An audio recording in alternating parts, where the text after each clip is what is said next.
안녕하세요. 당신의 9시를 책임지는 9시의 주대리입니다. 먼저 투자를 하려고 하면 이제 막 기본적인 용어에 대해 공부하고 있는데 막상 뭘 보고 어떻게 투자를 하라는 건지 한숨만 나오실 텐데요. 그렇다면 주식을 하려면 기본적인 용어 말고 또 어떤 것들을 알고 있어야 할까요? 바로 투자에 있어 꼭 분석해야 하는 핵심인 차트입니다. 차트는 해당 종목의 시장 거래 흐름을 보여주는 차트인데 이게 무슨 지렁이도 아니고 정말로 복잡합니다. 잠깐 보셨다시피 차트는 해당 종목 거래 시장들의 상황을 나타내주고 있는데 이 차트를 분석할 수 있다면 수익을 내는 데에 아주 큰 도움이 되겠죠? 주식 투자를 하려고 할 때 제일 먼저 두 가지를 고민할 수 있는데 첫 번째로는 어떤 종목을 살 것인지, 두 번째로는 언제 사서 언제 팔아야 할 것인지 결정하는 것입니다. 주식 투자는 미래의 기업 가치를 사고 파는 것이기 때문에 미래의 주가를 예측할 수 있는 분석력과 판단력이 매우 중요한 것이죠. 주가는 기본적으로 기업의 본질적인 가치에 따라 결정되는 것이지만 실제로 시장 안에서의 수요와 공급이 어떻게 되는지에 따라 가격이 결정됩니다.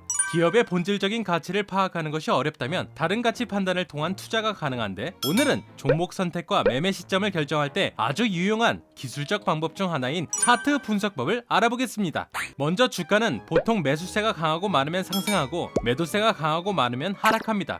좀 더 풀이해보면 거래되는 매수세가 높은 시장들을 보시면 전체적으로 상승하는 흐름이 보이는데 이런 흐름의 시장을 강세장이라고 말하고 강세장의 반대로는 매도세가 강한 시장은 약세장이라고 말하는 겁니다. 앞서 말한 차트의 기술적 분석이란 주가와 거래량 등 시장에서 과거에 나타난 데이터를 기초로 주가의 시세와 추세, 즉 매수자와 매도자의 나타나 있는 차트상의 그래프 흐름을 보고 주가의 상승 또는 하락 방향을 파악하는 것입니다. 어려울 것 같지만 그래프에는 몇 가지 특징들이 있습니다. 첫 번째, 상승, 하락 그래프는 새로운 이슈나 기업 영향에 따라 변화가 나오기 전까지 원래의 진행 방향을 유지하려는 속성이 있는데 상승세일 때는 계속 올라가려는 모습을 보이고 반대로 하락세일 때는 내려가려는 모습을 보이는데 이를 추세의 지속성이라고 합니다.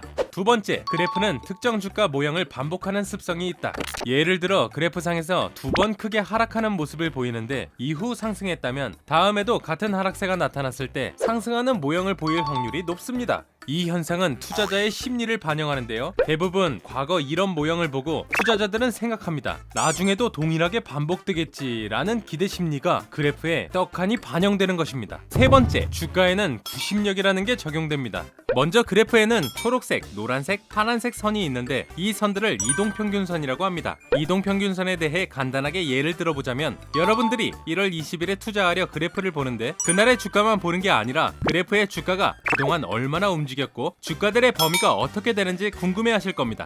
주가의 평균 금액을 구하기 위해선 20일의 주가를 기준으로 본다면 1월 1일부터 1월 20일까지의 주가를 전부 더해서 주가를 보는 20일을 나눠서 나오는 금액이 평균 주가 금액이고 범위의 평균 금액을 나타내는 것이 바로 이동평균선입니다. 주가가 기업의 가치를 지나치게 벗어난 고평가 상태 또는 저평가 상태가 되면 원래대로 이동평균선 근처로 되돌아가려는 본능이 있는 것이죠. 오늘은 차트를 보는 방법에 대해 알아보았는데요. 차트를 분석하는 사람들은 차트를 예술, 과학, 심리학이라고 말합니다. 사람들의 심리가 차트의 움직임 속에 나타나기 때문이죠. 오늘의 키포인트는 많은 시간과 노력이 더해져야 뛰어난 기술적 분석, 즉 차티스트가 될 수 있고 종목 선정과 매매 시점을 잘 파악해야 투자를 성공하는 확률을 높일 수 있다는 점을 알고 계시면 좋을 것 같습니다. 가시기 전에 구독과 좋아요, 알림 설정 부탁드리고 다음에 좀 더 유익한 영상으로 찾아뵙도록 하겠습니다. 그럼 빠이!